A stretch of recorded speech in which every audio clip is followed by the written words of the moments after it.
Married to a billionaire on his deathbed, his recovery changed everything. Hello, everyone.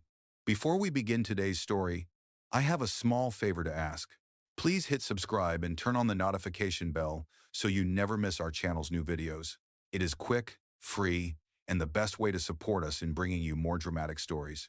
Your support means the world to us. Where are you watching from? Drop your city or country in the comments below. Thank you very much.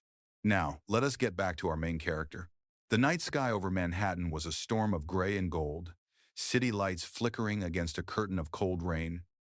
Inside a quiet hospital room on the top floor of Street Augustine Medical Center, the steady rhythm of a heart monitor echoed like a ticking clock.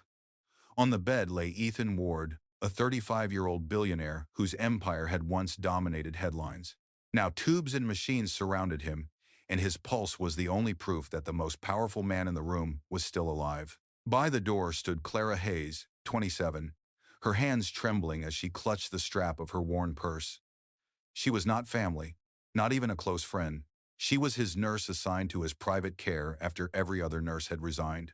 Most could not handle the late nights, the constant pressure from lawyers, or the faint hope that he might wake up. But Clara had nowhere else to go. Her mother's medical bills were drowning her, and this job, though exhausting, paid enough to keep the lights on. The moment she walked in, she felt the air shift. Ethan's mother, Margaret Ward, a woman carved from marble and money, sat by the bed with her diamond bracelet catching the sterile light. Her voice was calm but cold. "Miss Hayes," she said, not looking up, "you have been caring for my son for 6 months now." "Yes, ma'am," Clara replied softly. "I make sure his medication is on schedule and his vitals." Margaret interrupted. "That is not why I called you here." She turned her gaze to Clara, sharp and deliberate. "My son has less than 3 weeks left. His doctors say he may not survive the month." Clara's throat tightened. She had seen death before, but hearing it laid out so clinically never got easier. "I am sorry," she whispered. Margaret folded her hands, her rings glinting under the fluorescent light. "Ethan's will has one condition. If he dies unmarried, the board will divide his company among shareholders. Everything he built gone. I cannot let that happen." Clara blinked, uncertain she had heard correctly. "I do not understand, Mrs. Ward." "I want you," Margaret said, "to marry my son." The words fell heavy in the air. The machines hummed, and for a heartbeat, even time seemed to hold its breath. "Marry him?" Clara repeated, disbelief spilling from her voice. "He is in a coma." "Yes," Margaret said, "but the paperwork can be arranged. It will be a legal marriage in name only. You will receive $1 million in lifetime medical coverage for your mother. In return, you will protect Ethan's company." Clara took a step back, shaking her head. That is insane. I cannot marry someone who cannot even say his vows." Margaret's tone did not change. "You would not be the first to make a sacrifice for survival. Think carefully, Miss Hayes. One signature could change your life. It isn't wait for better why." Outside, thunder rolled across the city, and Clara stared at Ethan, the man she had bathed, spoken to, and prayed for, even when she thought he could not hear her. He looked peaceful, almost asleep, his face pale but striking, his jaw still strong. Her voice trembled. "Does he know anything about this?" Margaret's eyes softened for a rare second. "No, but if by some miracle he wakes up, he will understand." Clara wanted to run. Every instinct told her to walk away from this strange, impossible proposition. But the image of her mother in the hospital bed flashed in her mind. The unpaid bills stacked on the counter, the eviction notice taped to her door. Her lips parted, and before she could stop herself, she whispered, "I need time to think." Margaret nodded once. "You have 24 hours. My lawyer will prepare the papers." When Clara left the room, the storm had grown worse. Wind swept down the empty street as she walked to the bus stop, rain soaking through her thin coat. The city moved fast around her, but inside, everything had gone still. She thought of the man lying between life and death, the contract that could save her family, and the price of saying yes. She looked up at the sky and murmured, "If I do this, will I still be myself?" And in a manner once, the wells started to sing, and somewhere inside that silent room high above Manhattan, Ethan Ward's heart monitor skipped just once as if it had heard her. The next morning, Clara barely slept. The storm had quieted outside her apartment, but inside her mind the noise would not stop. Every time she closed her eyes, she saw Ethan's pale face, the soft rise of his chest, the way the machines blinked in rhythm with his heart. She tried to convince herself that she had done the right thing by walking away, but the memory of her mother's labored breathing, the unpaid hospital bills, and the eviction notice staring at her from the kitchen counter haunted her like a shadow. By noon, she was back at Street Augustine. She stood outside Ethan's private suite for a long moment, her reflection wavering on the glass door. When she finally stepped inside, Margaret Ward was already there with a lawyer in a navy suit. A silver briefcase rested on the table, the faint click of a pen the only sound in the room. Margaret looked up.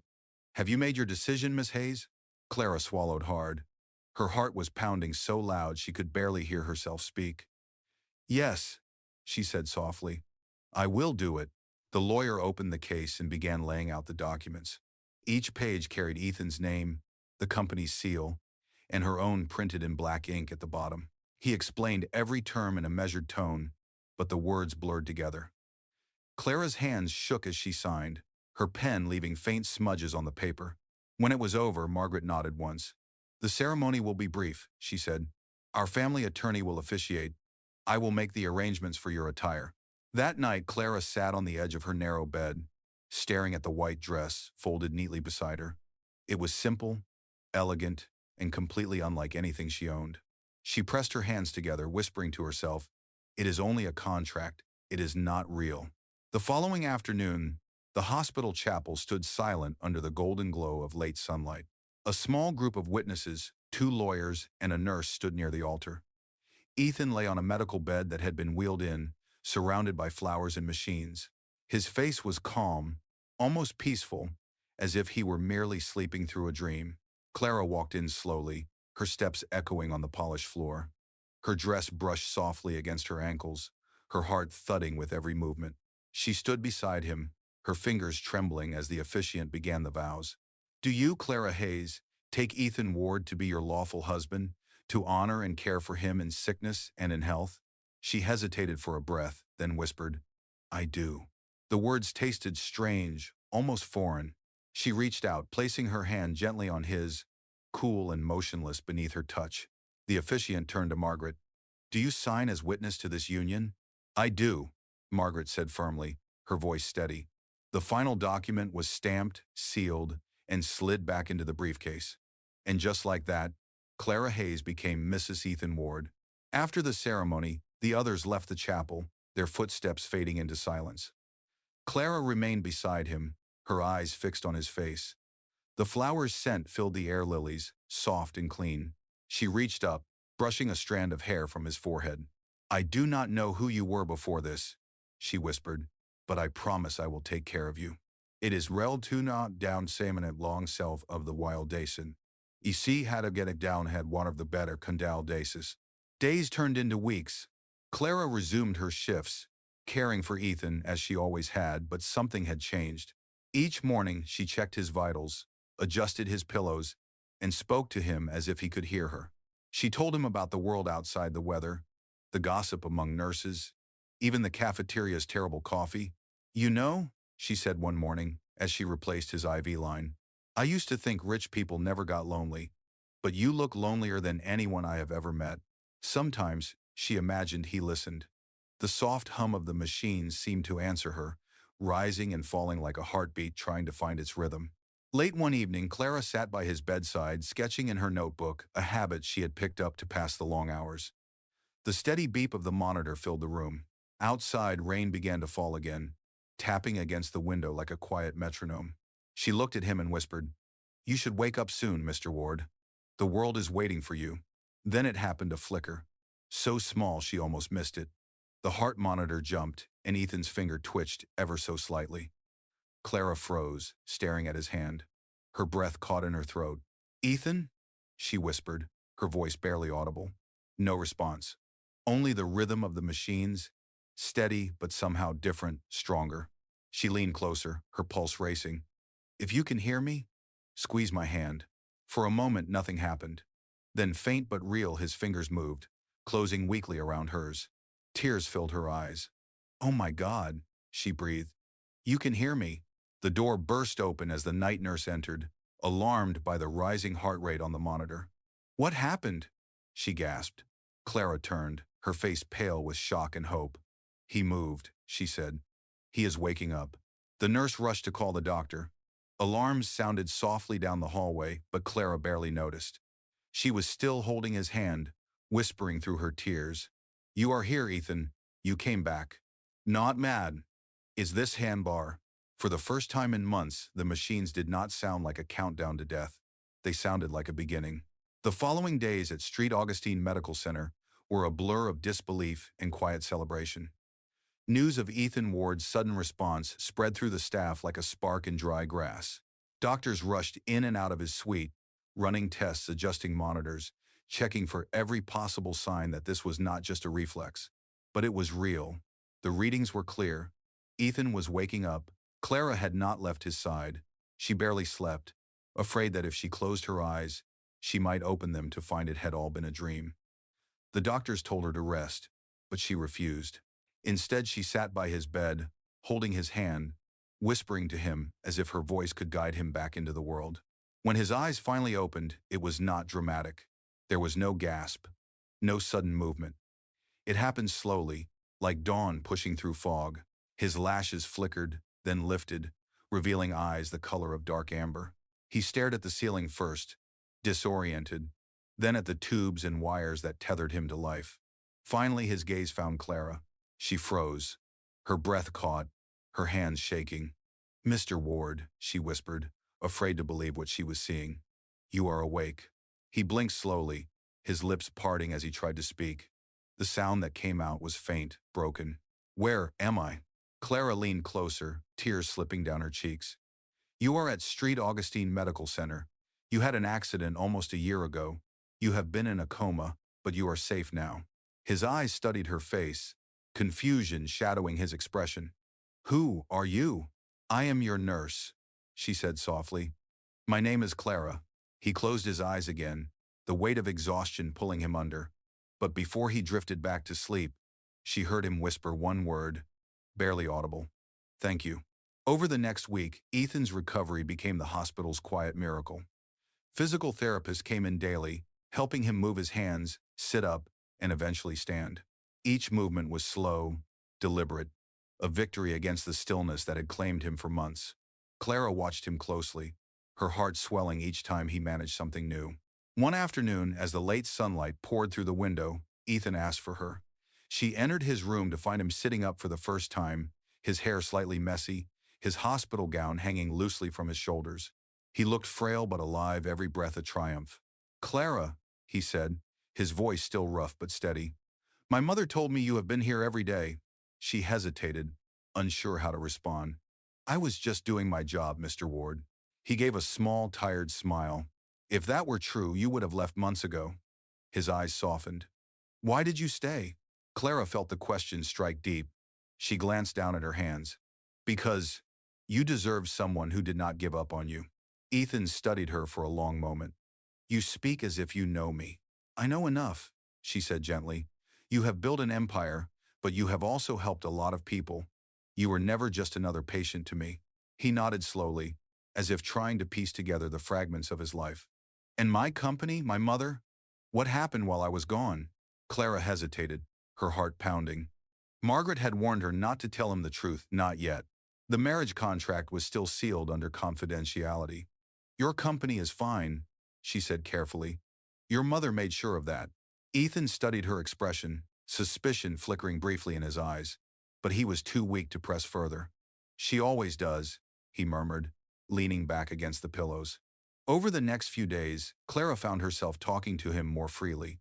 She told him about the nurses, the storms that passed over the city, the small kindnesses that kept her going.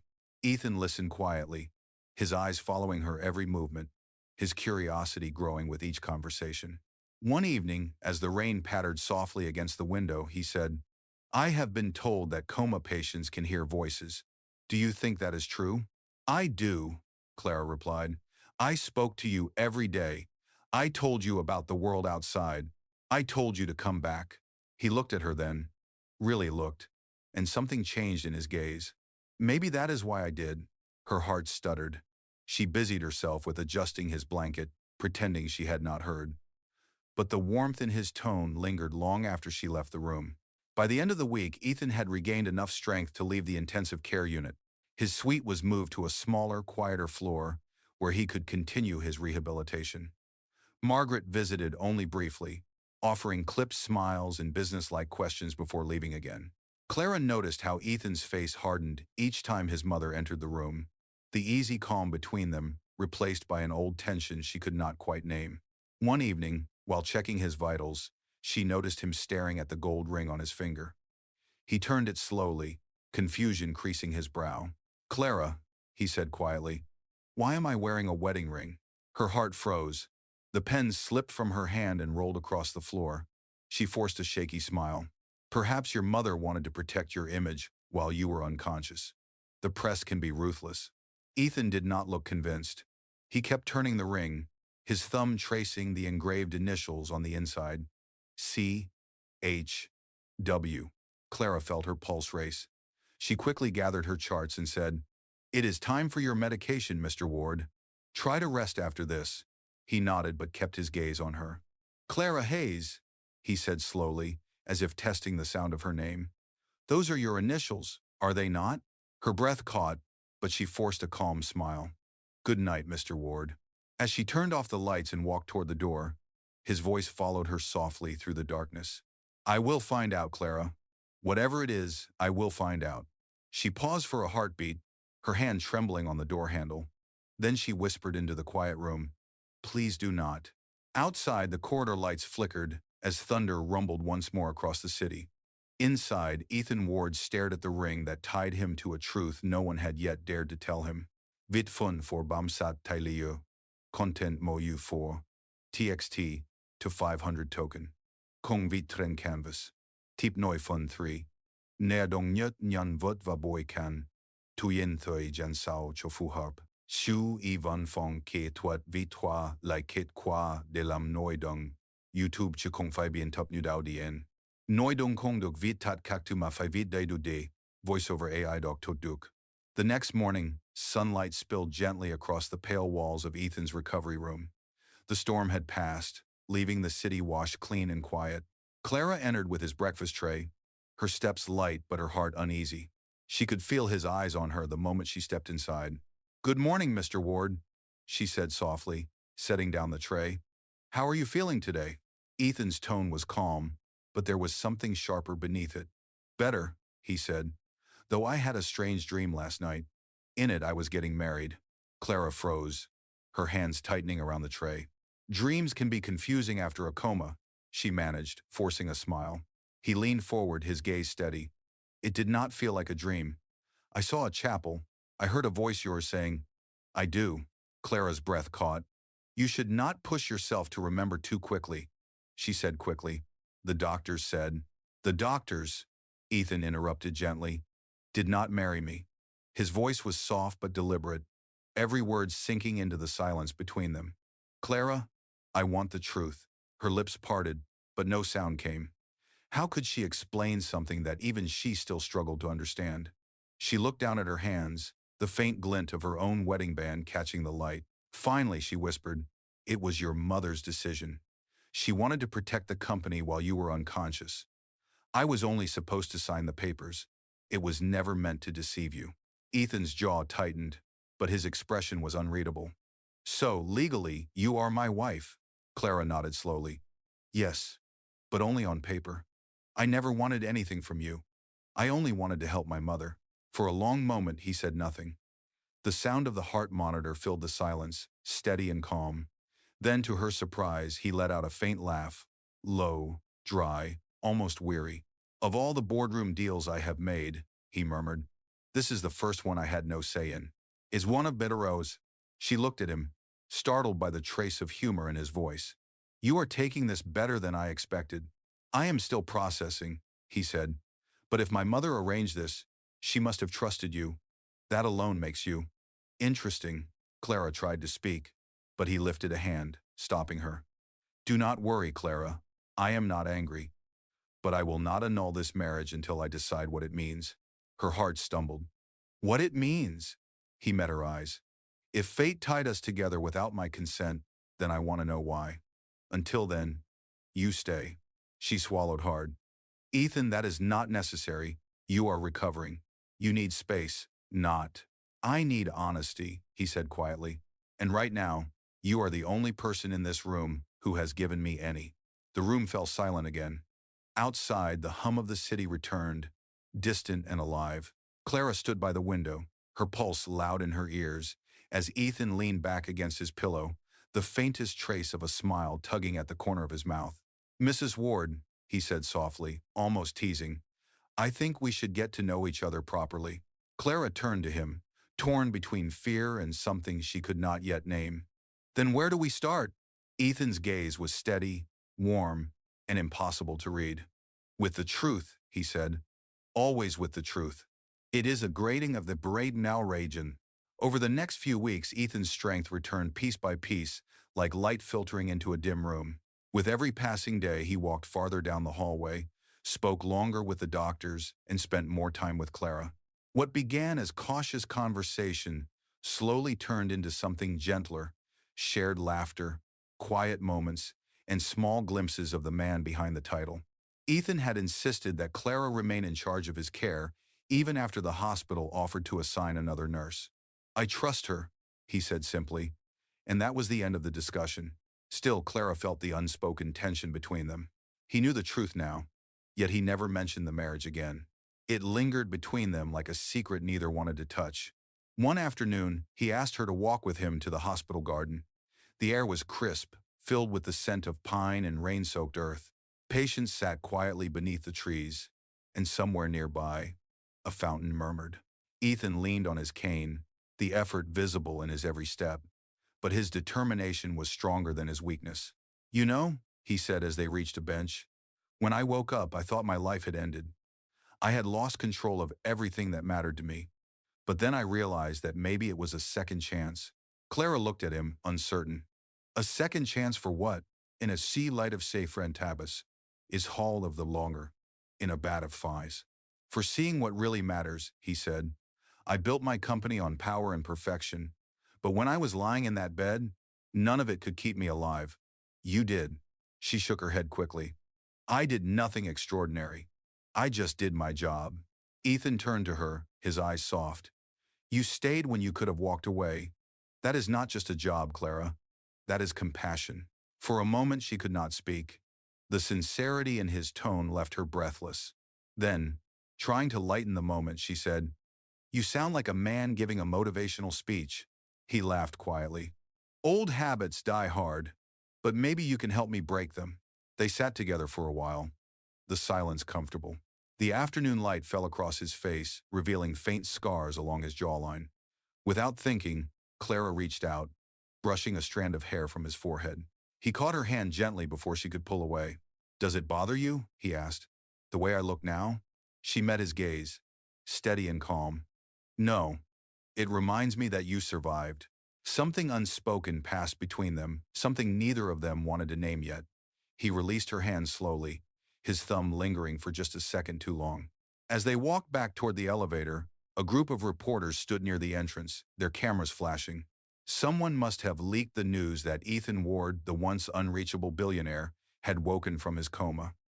Clara instinctively stepped closer to him, shielding him from the noise. He noticed and smiled faintly. Protecting me already, Mrs. Ward? Her cheeks flushed. Old habits, she said quietly. That night, after he had been escorted back to his suite, Ethan sat alone by the window, looking down at the city lights. For months, those lights had burned without him. Now they looked different, alive, almost hopeful. He picked up the ring still on his finger and turned it slowly. Somewhere deep inside, he knew the contract that had started all this was nothing more than paper. But the woman who wore his name, she had already changed everything. The morning sunlight poured through the tall windows of Ethan's penthouse like liquid gold. After weeks of rehabilitation, he had finally been discharged from the hospital. Margaret Ward insisted that her son return to the family estate, but Ethan refused. I need space to breathe, he said, and moved into his own apartment overlooking the Hudson River. Clara had been assigned as his private nurse for the remainder of his recovery. At first, she tried to keep things professional, but the boundary between patient and caregiver had already blurred. Their days began with quiet breakfasts and ended with soft conversations by the window, watching the city lights flicker below. That morning, Clara entered with his medication and found him reading documents from his company. The sunlight caught the edge of his glasses, and for a moment, he looked almost like his old self, focused, sharp, in control. "Back to work already?" she asked gently. Ethan smiled faintly. "Old habits," he replied. "But do not worry, I promised the doctors I would take it slow. I only want to understand what happened while I was gone." Clara hesitated. She had avoided talking about the company, afraid that the truth about his mother's manipulation would reopen wounds. "Your board remained loyal," she said carefully. "They followed your mother's lead. Everything survived." He set the papers down, studying her face. "And you? Did you survive?" The question caught her off guard. "Me?" she repeated softly. "You lived through months of watching someone who could not respond," he said. "I cannot imagine what that did to you." Clara looked away, her throat tight. "It taught me patience," she said quietly, "and faith." He smiled at that, a real smile that softened his entire face. "Faith," he repeated, "that is something I had forgotten." For a few moments, silence settled between them, gentle and heavy at the same time. Then Ethan pushed himself up from the chair and walked toward the grand piano in the corner of the room. "When I was younger," he said, running his fingers across the keys, "my father taught me to play. I stopped after he died. It always felt like too much of a reminder." Clara tilted her head, curious. "Would you play something now?" He looked over his shoulder. "Only if you promise not to laugh if I am terrible." She smiled. "Deal." Ethan sat down and pressed a single key. The note rang through the quiet penthouse, clear and delicate. Slowly the melody grew hesitant at first, then steady, like a heart finding its rhythm again. Clara watched him, the sunlight glinting off his ring as his hands moved gracefully across the keys. When he finished, she clapped softly. "That was beautiful," she whispered. He turned toward her, his eyes warm and unguarded. "It felt right," he said, "like breathing again." Before she could respond, the doorbell rang. Ethan's assistant entered, holding a tablet. "Sir, you might want to see this," he said. "It is all over the news." Ethan took the tablet, frowning as he scrolled. The headline was bold. "Mystery woman married to billionaire Ethan Ward. During coma, identity revealed." The air left Clara's lungs. She stepped forward, her voice trembling. "Ethan, I swear I did not." He looked up, his expression unreadable. "I know," he said quietly, "but it seems the world finally found out about us." Outside, the city roared to life, and inside the penthouse, two people stood at the edge of a truth neither of them could run from anymore. By evening, the news had spread everywhere. Ethan Ward's so-called coma marriage filled every headline, every business column, every gossip site in the city. Reporters gathered outside the building, flashes of cameras lighting up the night like lightning. Clara stayed inside, sitting silently by the window. Her hands trembled as she watched the chaos below. "I never wanted this," she whispered. "I only wanted to help."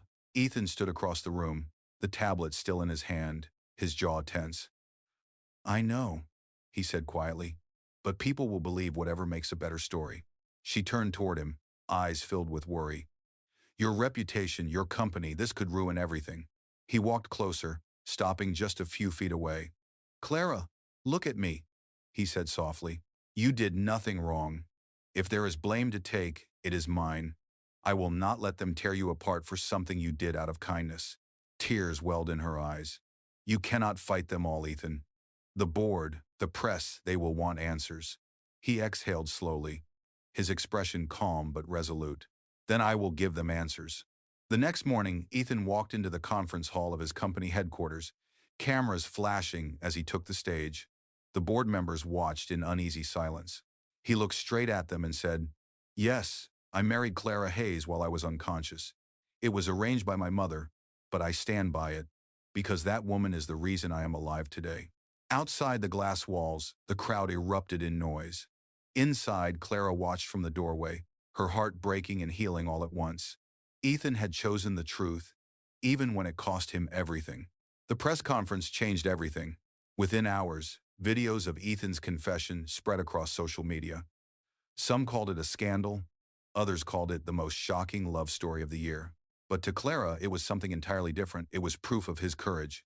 After the conference, Ethan returned to the penthouse, exhausted but calm. Clara stood by the balcony, her hair moving softly in the evening breeze. The city stretched below them, alive and bright, unaware of the quiet storm that had just passed. "You did not have to do that," she said quietly, turning toward him. "You did not have to defend me." Ethan shook his head. "I did. You spent months saving my life while everyone else had already buried me. You deserve more than silence." Clara's eyes glistened, but she forced a small smile. "And now you might lose everything because of it." He walked closer, his gaze steady. "Then it is worth it." For a long moment, they stood there in silence, the city lights reflecting in their eyes. Then Ethan spoke again, his voice low and sincere. "I once thought love was a distraction, something that made people weak. But you—" He paused, his hand brushing lightly against hers. "You showed me that love is what brings us back to life." Her breath caught, her pulse racing. "Ethan," she whispered, "you cannot say things like that. We both know what this started as." He smiled faintly. "A contract, yes. But tell me honestly, Clara, does it still feel like one to you?" She could not answer. Every word stuck in her throat. Instead, she stepped back, shaking her head. "You are still recovering. You are saying these things because you are grateful, not because you mean them." Ethan's expression softened. "Then give me the chance to prove that I do."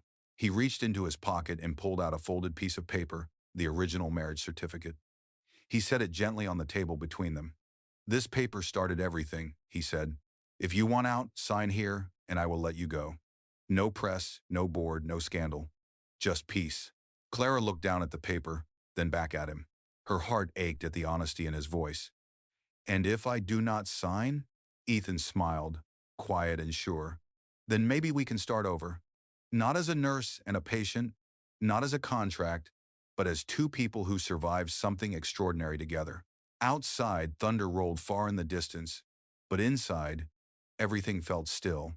Clara met his gaze and whispered, "I do not know what tomorrow will bring." Ethan stepped closer, his hand finding hers. "Then let us face it together." Spring came early that year. The city was washed clean with sunlight, and the first blossoms appeared along the riverside where Ethan Ward had learned to walk again. Months had passed since the press storm faded, and the world had slowly moved on to newer scandals and fresher headlines. But for Ethan and Clara, life had settled into something quieter, something real. She still worked at the hospital part-time, though now she spent most mornings at the penthouse, helping Ethan adjust to his new routine. His company had survived the chaos, stronger than before. Investors had respected his honesty. The press had eventually turned the scandal into a redemption story, the billionaire who fell in love with the nurse who saved him. That morning, Ethan waited for her by the piano. A single white lily rested on the keys. When Clara walked in, her eyes softened. "You remembered," she said. "That was the flower from the chapel." He smiled. "I remember everything now." She laughed softly. "Even the part where your mother forced me to marry you?" "Especially that part," he said with a grin. "Because it led me to you." She shook her head, but the warmth in her eyes betrayed her. "You always know what to say." Ethan stood, walking toward her with quiet confidence. "I mean every word." He reached into his pocket and pulled out a small velvet box. Clara froze, her breath catching. "Ethan?" He opened it slowly, revealing a ring, not the simple band from before, but one shaped like a promise. This time, no contracts, no signatures, no board meetings. Just truth. Tears welled in her eyes as he continued, his voice low but steady. "You once told me that you only married me to save your mother. I am asking you now to marry me, to save me from the man I used to be." Clara covered her mouth, emotion breaking through her composure. "You are serious?" He nodded. "More than I have ever been about anything in my life." For a moment, the world seemed to hold its breath. Then she took a slow step forward, her hand trembling as she reached for his. "Ethan Ward," she whispered, "you are impossible." "And yet, here we are," he said, smiling. "Alive. Together." She looked at the ring, then at him, the sunlight reflecting in her tears. "I do not need the world to understand us," she said softly. "I only need to know that you mean this." He squeezed her hand gently. Every heartbeat. When she finally said yes, it was quiet, no crowd, no cameras, no contract. Just two people standing in the sunlight, both of them finally free. Later that day, they returned to the hospital garden where it had all begun. Ethan walked without his cane now, and Clara carried a small bouquet of lilies. They sat on the same bench where he had once struggled to take his first steps. "Do you ever think about the day we met?" she asked. "All the time," he said. "You were terrified. I was unconscious, hardly a fair beginning. Usum dat," she laughed, wiping away a tear. And yet somehow, it worked out. Ethan took her hand again, his voice tender. Because kindness always finds its way home. The sun dipped lower, painting the river in gold. For the first time in a long time, Clara felt peace. No more secrets, no more fear, only love built on truth. As the wind rustled through the garden, Ethan slipped his arm around her shoulders. "So," he said softly, "Mrs. Ward, how does forever sound?" Clara leaned into him, smiling through her tears. "It sounds like everything I never thought I would have." And with that, the story that had begun with a signature ended with a heartbeat steady, certain, and alive.